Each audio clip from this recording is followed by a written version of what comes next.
45واں زبور، شاہی شادی کا نغمہ۔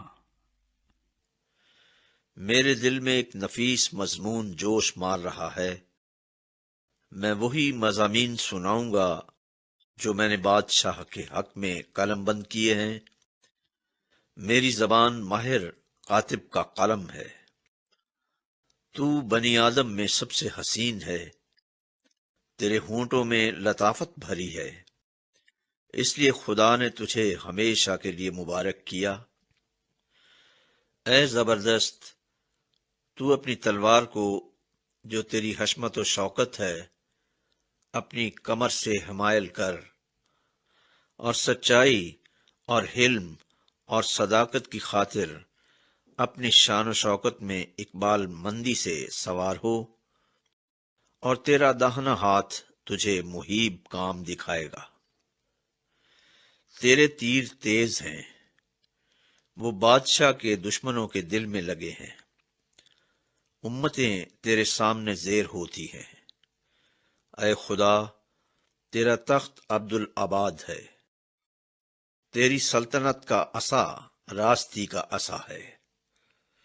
تو نے صداقت سے محبت رکھی اور بدکاری سے نفرت، اسی لیے خدا تیرے خدا نے شادمانی کے تیل سے تجھ کو تیرے ہم سروں سے زیادہ مسح کیا ہے۔ تیرے ہر لباس سے مر اور عود اور تج کی خوشبو آتی ہے۔ ہاتھی دانت کے محلوں میں سے تاردار سازوں نے تجھے خوش کیا ہے۔ تیری معزز خواتین میں شہزادیاں ہیں۔ ملکہ تیرے داہنے ہاتھ اوفیر کے سونے سے آراستہ کھڑی ہے۔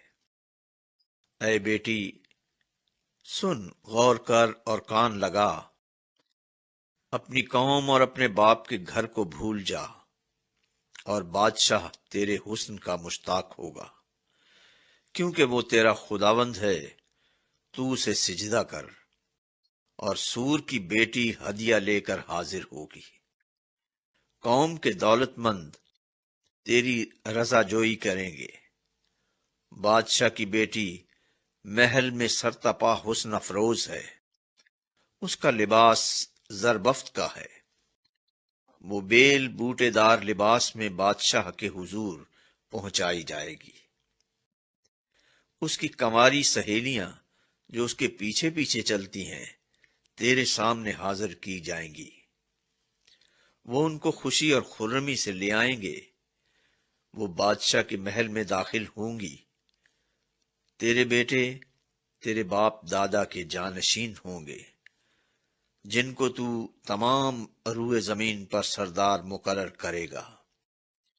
میں تیرے نام کی یاد کو نسل در نسل قائم رکھوں گا، اس لیے امتیں عبدالآباد تیری شکر گزاری کریں گی۔